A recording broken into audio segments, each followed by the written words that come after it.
សាខ្ញុំជួនកាលពេលស្ដាប់ចម្រៀង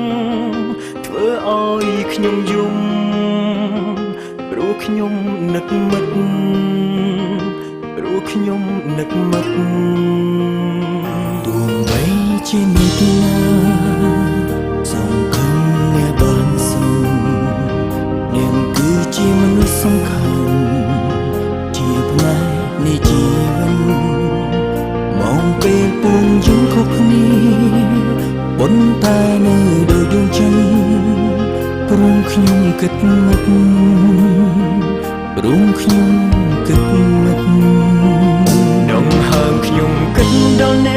អ្នកជាកម្លាំងចិត្តធ្លាប់ប្រាប់ខ្ញុំឲ្យសម្លឹងពីភូមិលោកឲ្យសង្ឃឹមដូចពន្លឺព្រះអាទិត្យលើមេឃី